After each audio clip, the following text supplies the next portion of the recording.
Muraho neza bavandimwe, nshuti mukundwa n'umwami wacu Yesu, tunejejwe no kubana namwe ku nyubako y'agakiza. Tubahaye ikaze, duherukana dusakara inyubako y'agakiza, ariko inyubako yacu ntabwo twayireka isakaye gusa idakinze, kuko burya mu nyubako zisanzwe ufite inzu yawe ikaba isakaye ikaba idakinze ntabwo wayituramo. Niyo mpamvu hejuru y'ibyo bintu, kuko nakunze kubabwira ko mu nyubako y'agakiza cyangwa se ku nyubako nta kintu na kimwe cyubakwa ngo gikurweho gitabwe, icyubatswe kigumaho. Niba twaravuze ku byerekeranye n'inyota, iyo nyota igomba kugumaho.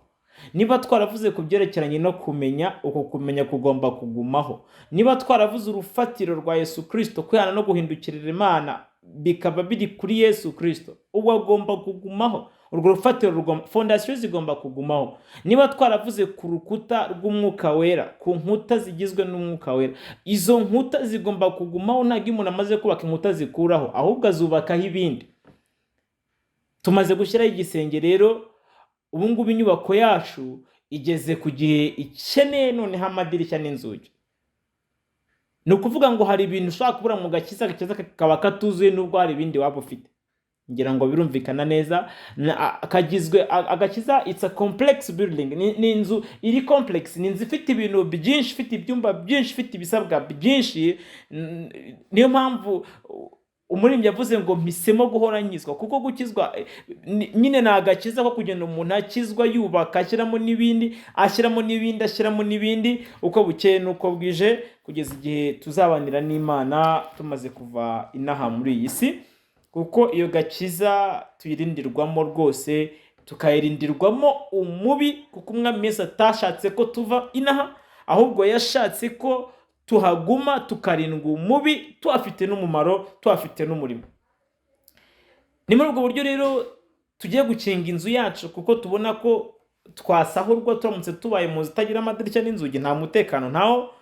Ni muri ubwo buryo tugiye kureba ese inzugi n'amadirishya by'inyubako y'agakiza byo ni biki, bigizwe n'iki? Twabonye ko kwizera nibyo kuturinda kunyagirwa hamwe no kwihangana, bikaba bigizwe bikaba bikoze igisenge cy'inyubako y'agakiza. Tubona ko elevation, kuzamurwa kw'inzu yacu, ari umwuka wera uba muri twebwe. Nta mwuka wera, nta elevation y'inzu, nta gakiza ntikaba gashoboka. Nta Kristo, nta byiringiro byo gucungura k'umwana w'umuntu. Ariko Kristo hari, nta mwuka wera, ntabwo biba byubatse. Urumva bigenda bihererekanya, kandi nta kumenya, nta nyota yo kumenya, byose ntibyakunda. Niyo mpamvu rero iyi nyubako yacu iri complex, inyubako yacu ifite ibintu byinshi. Tugenda tuyubaka uko umwami Yesu adushoboza, ariko ntukwiye gucikwa na kimwe mu bigize iyi nyubako, kuko njye mvugaho bike uko nanjye menyaho agace. Ariko nyamara ako gace kanjye nkuhaye, iyo ugahuje n'ako ufite, umwuka wera agasobanura, akemeza, ibintu biragenda bikaba byiza mu buzima bwawe, ko umwuka wera n'umwami Yesu babishaka muri wowe. Rero hari ibindi bintu bikwiriye kwitabwaho mu nyubako y'agakiza, ari byo madirishya n'inzugi, kandi nabyo bigizwe n'ikintu tugiye kwita urukundo. Ndababwira impamvu zabyo nyuma yo gusenga. Turagushimiye mwami Yesu, uduhaye akanya kugira ngo tuganire ku byerekeranye no kwizera dusangiye, ku byerekeranye n'agakiza. Tugeze ku gukinga inyubako yacu gakiza, bivuga ngo dushobora gusahurwa igihe tudafite ako gakiza gakingiye. Niyo mpamvu nkwinginga kugira ngo udufashe kubyumva, kubitanga, kandi mu izina rya Yesu Kristo, uwumva utanga bagabana ibyiza byo mu ijambo ryawe, kuko umwuka wera niwe uduha twese mu izina rya Yesu. Urakoze rero, ngaba kumwe natwe turinde umubi, kandi ndakwinginga kugira ngo ubyumva ubireba abyihutire, kuko ari byo gukangura umuntu wese ngo yigenzure muri kino gihe, ariko afite ibyuzuye byose. Urakoze, amen. Tuguhaye ikaze inshuti ukundwa n'umwami wacu Yesu. Tugiye kuganira ku madirishya n'inzugi by'inyubako y'agakiza. Inyubako y'agakiza ikingishijwe urukundo. Ntabwo ibintu nagiye mbivuga wenda ngo mbivuge randomly, cyangwa se mbivuge mfe kubivuga mbitoraguye aho, ahubwo nakunze kubabwira ko umwuka wera yanyigishije, yansobanuriye imiterere y'agakiza, akoresheje ibyanditswe, akoresheje inyubako, kugira ngo ngende numva buri kintu n'umwanya wacyo. umugabo bita Yohana Bunyani arimo yandika agatabo k'umugenzi yavuze ko ku irembo ritangira ku rugi haba hari umugabo wakira abantu bagiye kwinjira muri urwo rugo. Irembo rirasukirwaho, ribaho umugabo witwa Rukundo. Sinzi niba ibyo bintu mwarabyitayeho mu gatabo k'umugenzi, kugira ngo byerekane ko kugira ngo winjire muri gakiza, kugira ngo winjire mu buntu bw'Imana, iyo bitaza kuba urukundo rw'Imana ntabwo ari kubona itike hakwinjiza. Kandi kugira ngo bikwereke ko ibiri mu mutima wawe bisharira, bitari gusohoka iyo bitaba urukundo rw'Imana, kugira ngo byerekane ko urukundo rw'Imana rwagukuyeho urubanza rwari rugukwiriye. Urwandiko rukurega ntirwari kuvaho iyo bitaba urukundo rw'Imana. Ntabwo izo mbabazi zari kwinjira mu mutima wawe iyo bitaba urukundo rw'Imana. Iyo bitaba urukundo rw'Imana ntabwo wari kugira urutabi, umugabane no gucungurwa kwawe no kubaho kwawe ntacyo kwari kuba kuvuze, ariko kubw'urwo rukundo Imana niyo yaje gushaka umuntu nyuma y'uko azimira. Ibyo ni urukundo rw'Imana. Urwo rukundo nirwo rutwinjiza mu buntu, mu migisha, muri gakiza, kandi urwo rukundo nirwo rutuma uko twari turi narwo gusohoka muri twebwe. Icyo tumye mvuga ibyo byombi ni uko gakiza tuyituramo nayo ikaduturamo. Ni ukuvuga ngo umuntu wacu w'imbere atura mu nyubako runaka, ashobora kuba muri gakiza cyangwa se agashobora kuba n'ubundi tutafe mu isi, imbere ari mu isi n'inyuma ari mu isi. Icyo gihe iyo umuntu ahuye n'ikimugora gikora imbere n'inyuma. Ariko iyo umuntu atuye mu isi nyuma, imbere akaba atuye mu yindi nyubako itari mu isi, n'ibyago n'ibiza n'amakuba naza n'amapfa nacana, hari igihe atazabimenya kuko watazabyitaho. Ibyo ngibyo naba ngiye kuvuga ku giti cyatewe hafi y'amazi, twabivuzeho ko kitazita ku mwaka wacanyemo amapfa. Nese ni gute umuntu atakwita ku mwaka wacanyemo amapfa kandi ari mu gihe cy'amapfa? Ni cyerekana ko umuntu w'imbere imizi ye hari ahandi hantu ishoreye hatari mu isi. Rero gakiza itura muri twe, natwe tukayituramo. Ariko kugira ngo tuyinjiremo, kugira ngo nayo twinjiremo, bisaba urwo rukundo rw'Imana. Byose turabitangirira ku rukundo rw'Imana, kuko Imana niyo rukundo, Imana ni urukundo, kandi udakunda ntabwo yabyawe n'Imana. Hari ikintu gitangaje, kuko urwo rukundo rutangira ari urukundo Imana yadukunze, ariko bikarangira natwe ari urukundo tugomba kwerekana ko udafite urwo rukundo bigaragara ko atigeze abyarwa n'Imana. Noneho ikintu gitangaje birisobanura, ntabwo mashaka kukubeshya nkakubwire ngo rwose ngo ndi umwana w'Imana ariko urwo rukundo rudahari. Twavuze ku kubyarwa, twavuze ku gisenge, yego, twavuze ku nkuta, yego, ariko turi ku nzugi. Urwo rukundo rudahari, inzu ishobora kuba ihari ariko nyamara n'ubundi akaba nta kintu wabikamo. Umuntu udakunda ntiyabyawe n'Imana. Reka tubitangirireho. Ni ubutumwa, ni urwandiko Yohana yanditse. Ndakoresha cyane Yohana, muzi ko dukunda kumwitirira ngo Yohana w'urukundo, Jean d'amour. Impamvu ni uko yavuze cyane ku rukundo kuruta abandi bigishwa bose, kuko yaruhishuriwe cyane. Muzumva navuga ngo umwigishwa Yesu yakundaga yinjiriye muri urwo rukundo, rero asoreza muri urwo rukundo, azi urukundo rw'Imana, avuga iby'urukundo rw'Imana, natwe turamwifashisha kugira ngo aduhugure. Yohana avuga mu gice cya 4 umurongo w'8, aravuga ngo umutwe w'amagambo avuga ngo Imana ni urukundo, gukunda Imana na bagenzi bacu. Ageze ku murongo wa 8 aravuga ngo udakunda ntazi Imana, kuko Imana ari urukundo. Ujye kumbwira ngo udakunda, se hari umuntu uba udakunda? Nta muntu uba udakunda, yego. Ariko reka mbabwire urukundo ruva ku Mana. Urukundo ruva ku Mana rutandukanye n'urukundo ukunda, kuko buri muntu wese nyine afite ikintu. Burya gukunda kwagabanyijemo ibice byinshi. Nshobora kuba mfite urukundo nkunda telefone, mfite urukundo nkunda ironji, mfite urukundo nkunda ibiryo, mfite urukundo nkunda umudamu, mfite urukundo nkunda abana, mfite urukundo nkunda abavandimwe. Byose ni urukundo, ariko mu by'ukuri ntago santima izamuka, ntago uburyo mbakunda biba ari uburyo bungana. Ntago ko nkunda umufasha wanjye ariko nkunda ibiryo, ntago ko nkunda ibiryo ariko nkunda umwana wanjye, uko nkunda umwana wanjye ntago ko nkunda umuvandimwe wanjye. Donc urwo rukundo rugabanyijemo ibice, ntago ndi buze ko bisobanura wenda nimbitse nkoresha amazina yabyo, agape, file, rose story n'ibindi, no ibyo ntabwo ndi bujyemo, ahubwo ndashaka kwivugira gusa kugira ngo mve ko urukundo rutandukanye gusa. Ibyo ukunda iyo bitandukanye n'urwo rukundo ruravariya, rurahinduka bitewe n'icyo ukunda icyo ari cyo. Sasa nagira ngo byumve neza, icyo ukunda icyo ari cyo nicyo gihe n'urukundo ugikunda. Noneho rero urukundo rw'Imana rwo rutandukanye n'icyo dukunda icyo ari cyo, kuko ni urukundo. Reka ndusobanuze amagambo aboneka mu Bakorino mu gice cya 13, urwandiko rwa mbere Pawulo yandikiye itorero ry'Abakorino. Gusa hano yavuze ngo umuntu udakunda we ntabwo azi Imana, kuko Imana ari urukundo. Umuntu wese uvuga ko yabyawe n'Imana akwiriye kuba afite urwo rukundo, kuko urwo rukundo nirwo rwerekana ko twabyawe n'Imana. Igihe nta rukundo ruhari no kubyarwa n'Imana, ushatse wagushidikanya, kuko ukunda niwe uzi Imana kandi niwe wabyawe n'Imana. Yohana arimo abisobanura, yanasobanuye neza. Reka tujye hano kuri urukundo. Hari ibindi bintu bishobora gutuma inyubako yawe gakizigawa itagira umumaro, birimo n'uru rukundo igihe warwirengagije. 13 mu Bakorino, Pawulo yatangiye ababwira ngo nubwo navuga indimi z'abantu n'iz'abamarayika, ariko singira urukundo mba mpindutse nk'umuringa uvuga cyane cyangwa nk'icyuma kirenga. Mba mpindutse imbura mu maro mu yindi mvugo. Nubwo ubwo ntavuze impano z'umwuka, ntavuze indimi z'abantu, ntavuze iz'abamarayika, izo si impano z'umwuka twavuze si inkuta, ariko urukundo ugasanga nta ruhari, icyo gihe abahindutse icyuma kirenga cyangwa nk'umuringa. Aravuga ati kandi nubwo nagira impano yo guhanura, avuze iby'indi mpano, ni impano y'umwuka wera, cyangwa nkamenya ibihishwe, ibyo nabyo ni impano y'umwuka wera. Mukunda kureberaho abakozi b'Imana ngo bahanuye ngo bamenye ibihishwe ngo bagize gute, ariko singira urukundo ntacyo mba ndicyo. Arakomeza aravuga ngo nubwo najya no kwizera cya gisenge, nkabasha no gukuraho imisozi, ariko singira urukundo ntacyo mba ndicyo. Ya madirishya yanzu irakomeza ikabituzuye. Aravuga ngo kandi nubwo natanga n'ibyanjye.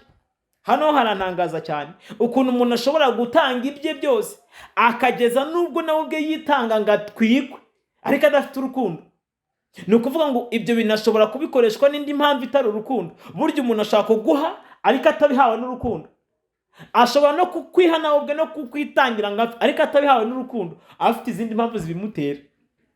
Atabihawe na kamere y'Imana, atabihawe no kubyarwa n'Imana. Aravuga ibyo nabyo ni nko gushyira kitsi nyuma ya zero ukandika imibare myinshi, ntacyo biba bikumariye.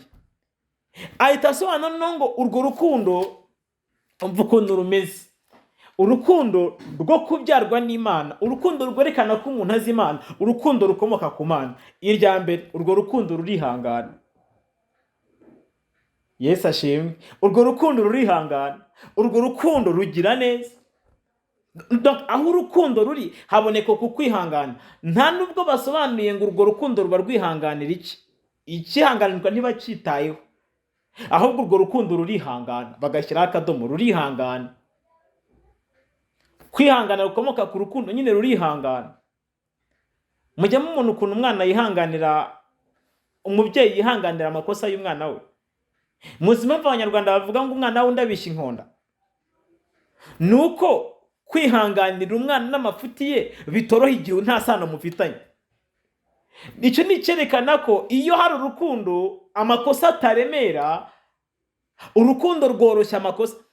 Ibyo rero ni urukundo ruturuka ku Mana, aho ikosa ritagusharirira, ahubwo kubera urukundo ukunda abantu bose barimo n'abaguye mu cyane n'abagakorera amakosa, bigatuma uburemere bw'ikosa butabukumva bukuremereye cyane. Oya, ubwo buremere bugabanywa n'urwo rukundo ukunda. Umuntu ukunda niwe wabyawe n'Imana. Urwo rukundo rugira neza. Kujya neza ukomoka mu rukundo nabwo ntago ari kujya neza kurobanura ku butoni, ntago ari kujya neza nk'ukundi kose umuntu akujya neza expectingamo, aguteganyamo inyungu ziruta izaguhaye cyangwa ikindi kinagamije, kuko urukundo rudafite impamvu nirwo rukundo rukomoka ku Mana.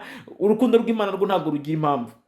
Sinzi niba twabivuze, ariko ndagira ngo mbabwire ko urukundo rw'Imana rwo bitubwira ngo kuko Imana yakunze bari mu isi byatumye itanga umwana wayo w'ikinege kugira ngo umwizera atarimbuka ahubwo ahabwe ubugingo buhoraho. Ibyanditswe bidusobanurira neza ko uwo mwana yamutanze uhereye ku kuremwa ku isi 13:8, aho nayo muzari 13:16. hamwe ni muri Yohana ahandi ni mu byahishuwe. Ariko Bibiliya itubwira ibyo, yerekana ko yatanze umwana wayo uhereye ku kuremwa kw'isi, ngo byerekane ko yagiye kurema yateganyije, yanemeye deja yamaze gutanga umwana, kugira ngo byerekane ko urukundo Imana idukunda atari urukundo rwashingiye ku byo twakoze, atari urukundo rwashingiye ku mirimo, ahubwo ari urukundo rwashingiye kuri kamere y'Imana ubwayo, kuko yadukunze ari ntacyo turakora, tutaranabaho deja, itaranaturema deja, inatanga umwana wo kuzaducungura ntacyo turakora ngo tuyinezeze. Ibyo rero byerekana urukundo rw'Imana rudafite impamvu. Kujya neza rero ni gukomoka kuri uru rukundo, ni ukujya neza, kutexpectinga, kudateganya inyungu muwugirira neza. Urukundo kandi rw'uwabyawe n'Imana rurangwa no kutagira ishyari.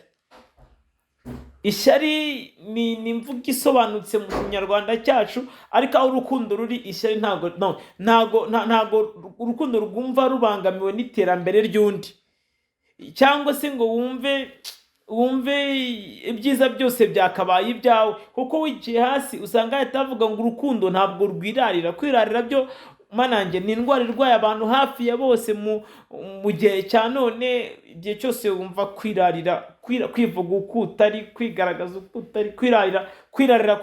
Ahantu hari urukundo rukomoka mu kubyarwa n'Imana ntabwo aba kwirarira.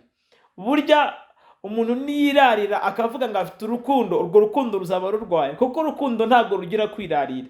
Aho hari ukwirarira, urukundo ntiruba ruhari.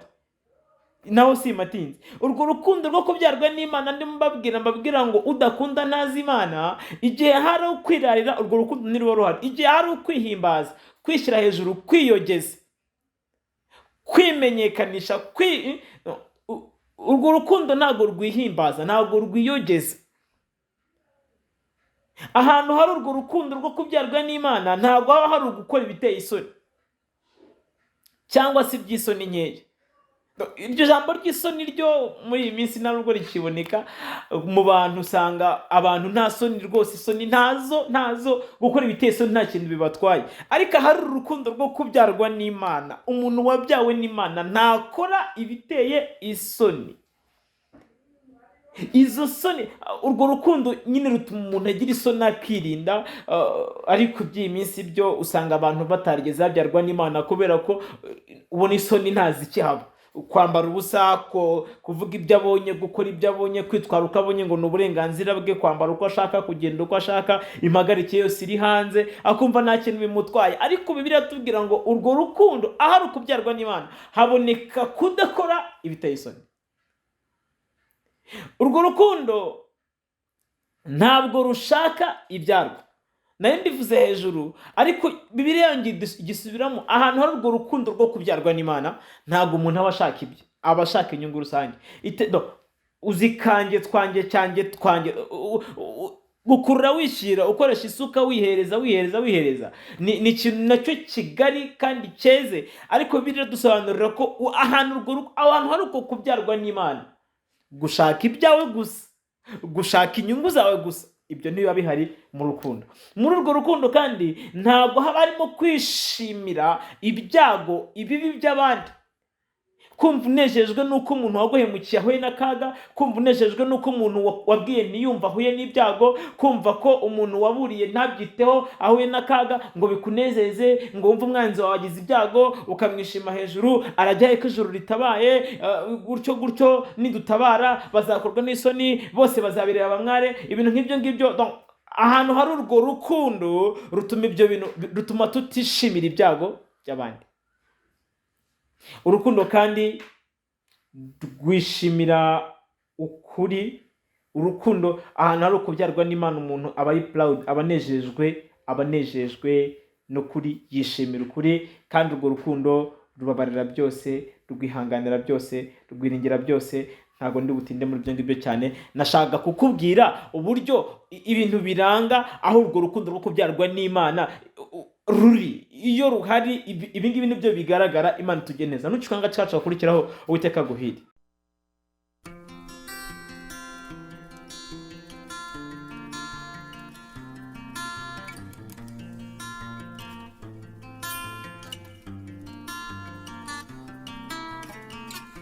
twongera kuguha ikaze inshuti mukundwa ukundwa n'umwami wacu Yesu. Twari turimo tuvuga iby'urukundo, twari turimo tuvuga ko naho umuntu yaba afite ibindi bice byubatse ariko nta rukundo ntacyo aba aricyo. Kandi ahantu urwo rukundo ruri, twari turimo tuvuga ibiharanga. Urwo rukundo rugaragazwa no kwihangana, rugaragazwa no kugira neza, no kubabarira, no kutagira ishyari, no kudashaka ibyacu, no kudahutiraho, sinzi niba twakavuze, urumva ibyo ni ibintu bigenda bigaragaza ahantu urukundo ruri. Wenda umwami nabishima tuzabiganiraho mu bwaguke, ariko ubu ngubu turimo turashaka byonyine gukinga inyubako yacu yitwa Agakiza dukingishije urukundo. Twebwe abantu dukunda ikintu kubera impamvu. Dukunda kubera impamvu.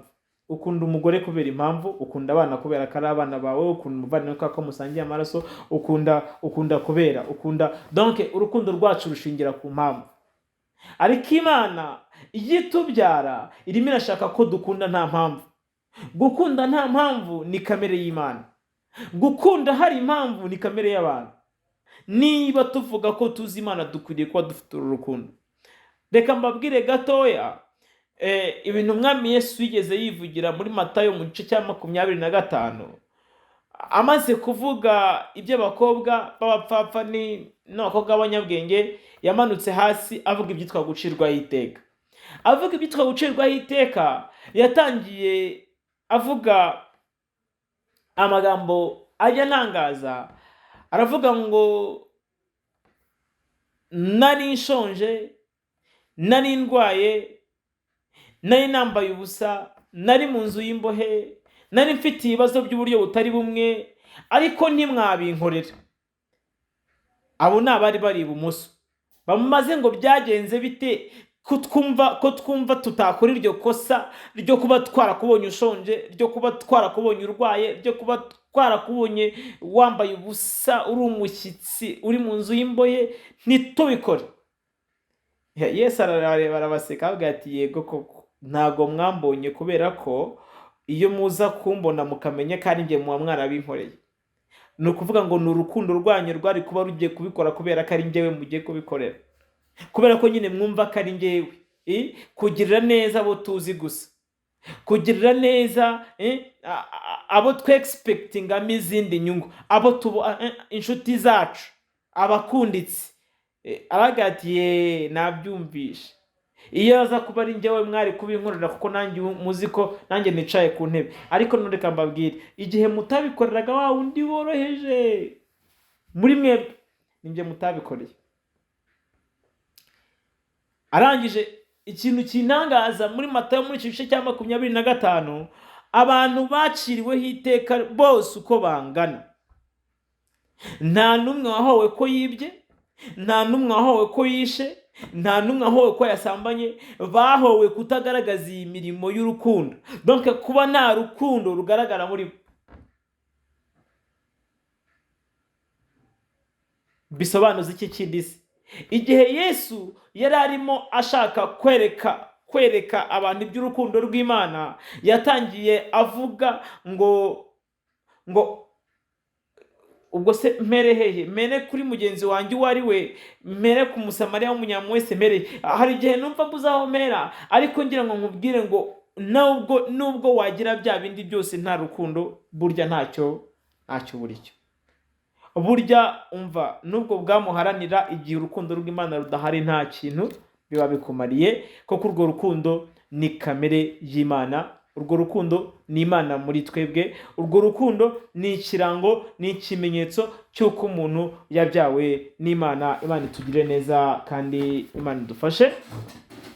Muri urwo rukundo rero hari ibintu dukwiriye kumenyamo, kuko iyo dutangiriye ku rukundo rw'Imana rudafite impamvu, ntabwo biba bisobanuye ko Imana yakomeje kudukunda with no reason gusa, ahubwo urwo rukundo ntabwo Imana yakomeje kudukunda nta mpamvu gusa. Mbabarira nkoresheje urundi rurimi kandi ntabwo mba mbyifuza. Imana ntabwo yakomeje kudukunda nta mpamvu gusa, ahubwo imaze kudukunda nta mpamvu hari ibindi byiyongereye, kuko iraza ikisanisha natwe kugira ngo turusheho kumva neza uburyo idukunda. Imaze kudukunda nta mpamvu, hiyongereyeho urukundo yagiye ikunda abantu bayo, kuko abantu bagiye bayumvira. Urwo rukundo rwatumye yita Aburahamu inshuti yayo, urwo rukundo rwatumye yita Isiraheli umwana wayo w'imfura, urwo rukundo rwagiye rutuma yita Isiraheli umugore wayo w'isezerano, urwo rukundo rwagiye rutuma yita Isiraheli abana bayo, urwo rukundo rwagiye rutuma bivuga inshuro nyinshi. Ubwoko bwose bw'inkundo bubaho, Imana yerekanye ko ibudukunda. Yadukunze nk'umugeni, idukunda nk'abana, idukunda nk'inshuti, idukunda nk'abafamily, nk'abantu bo mu muryango wayo. Nari ngiye kongera gukoresha rwa rurimi, idukunda nk'abantu ba hafi bayo, kugira ngo byerekane ko iyo twebwe byatangiye tudakunda Imana kuko yatangiye idukunda nta mpamvu, ariko iyo tumaze guhindukizwa n'urukundo yadukunze, Yohana arandika mu rwandiko rwe rwa mbere aravuga ngo turayikunda kubera ko yabanje kudukunda. Ntabwo ari twe twabanje gukunda Imana, ahubwo niyo yadukunze ikatwimenyesha. Imaze kutwimenyesha natwe turayikunda kubera ko ariyo yadukunze. Bisobanura iki? Bisobanura ko urwo rukundo dukunda Data twese rukwiriye kuba rukomoka ku kuba twarahishuriwe urukundo dukunda. Iyo tumaze kuruhishurirwa tukabyarwa nayo, natwe turakunda kubera ko twabyawe n'Imana. Hanyuma iyo tubyawe n'Imana tubasha kugira bya bimenyetso byerekana ko dukunda, kugira neza, kwihangana, kudashaka ibyacu, kudahutiraho, ikintu twaguhutiraho manange, icyo ni ibyemezo bihubukiyeho, ntago biba mu rukundo. Urukundo rurihangana, rukagenzura, rukabanza rugategereza. Ntabwo ruvunga no gutegereza kuzamenya ukuri. Rugenda rwitonze, rurategereza, rurihangana, rubabarira byose, rwihanganira byose, rwizera byose, rwiringira byose, kubera urwo rukundo. Urwo rukundo rw'Imana rwasibye mu mitima yacu, dukwiriye kuba dukunda Data twese tugakunda n'abandi. Urwo rukundo uko rugenda rukura muri twebwe, bigenda bigaragara ko tugenda dusobanukirwa ko itadukunze gusa nta mpamvu, ahubwo byigira imbere hakabaho no gukunda udukunda. Kuko urwo rukundo ruba rwaratangiye ari urukundo rumeze nk'imvura igwa mu ishyamba, gukunda utagukunda. Iba yaratangiye dukunda tutayitayeho, tutayizi, tutaranayimenya, ariko iturehesha urwo rukundo, iduhamagaza urwo rukundo. Hanyuma tumaze kuruhishurirwa turayikunda kuko nayo yadukunze. Niho hahita haza rero Bibiliya ikitubwira ngo ni urukundo rw'Imana ruri muri Kristo Yesu. Urwo rukundo rw'Imana ruri muri Kristo Yesu ni uko Imana yatanze umwana wayo ukeneye kugira ngo umwizera wese atarimbuka. Ni ukuvuga ngo Imana yerekanye urukundo rwayo ubwo yaduhaga umwana wayo Yesu. Natwe dukwiriye kwerekana urukundo dukunda Data twese, tutabivuze gusa, ahubwo tukabyerekananisha ibyo dukora. Ibyo tuzabivuga mu gice kiri imbere. Ariko nkiri hano ndashaka kubabwira ko Imana ntabwo yadukunze gusa nta mpamvu ngo birangiriraho, ahubwo iyo tumaze guhindukizwa n'urwo rukundo yadukunze, turayikunda kuko yabanje kudukunda. Ni ukuvuga ngo hiyongeraho kidukunda nk'abana yibyariye ku bwa Kristo, hiyongeraho kidukunda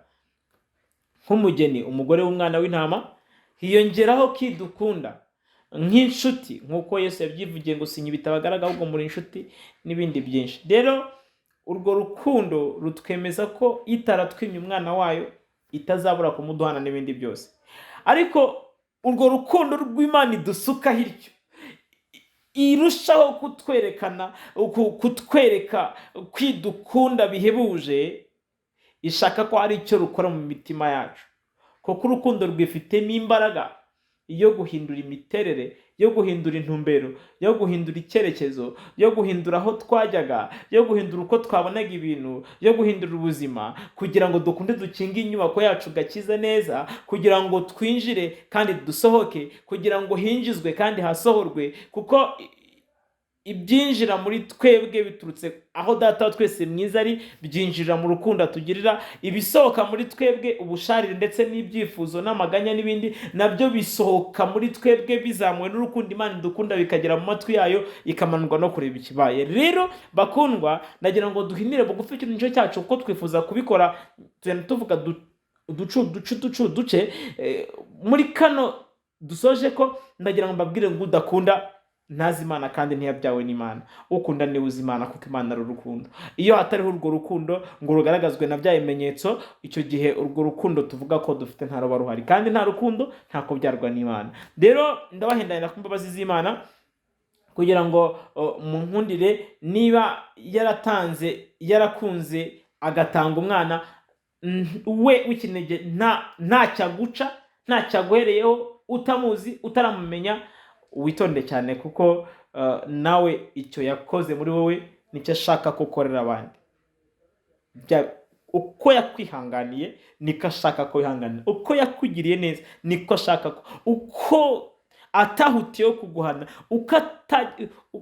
bya bimenyetso byose ntibikabure, kuko icyo ari cyo cyose nta rukundo birahinduka bikaba akitso kari inyuma ya zero.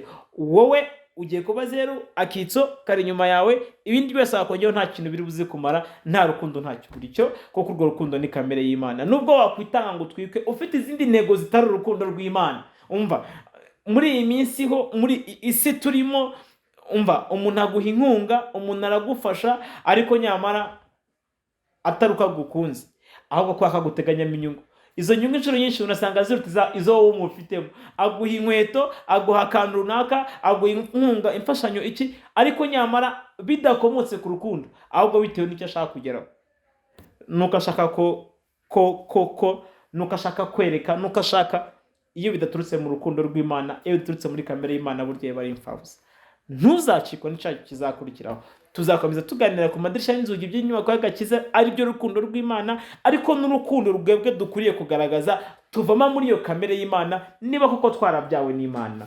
Ntusoze udasangije izi video zacu abandi ngo bararike no kurikirana izatambutse, kuko tubakunda kandi twifuriza gukanguka mu izina rya Yesu. Reka dusengane. Turagushimiye Mwami Yesu kudukunda, tugushimiye kandi ko urwo rukundo rwawe rutureshya, kugira ngo nitumara kugwishurirwa tukagukunda nk'uko wadukunze, bidutere umutima umeze nk'uwari muri wowe, ukunda abantu nta mpamvu, ukora nta mpamvu, kugira ngo bigaragaze by'ukuri ko turi abana bawe, ubundi binagaragaze ko turi abigishwa bawe Mwami wacu Yesu. Urakoze rero, tugushimiye umwanya uduhaye, tukurarikiye databuja mwiza kuba kumwe natwe mu bindi byigisho bizakurikiraho, kugira ngo byose bibereho, kugira ngo bitwungure kandi bitugirire umumaro mu izina ry'abambwe Yesu. Urakoze. Amen.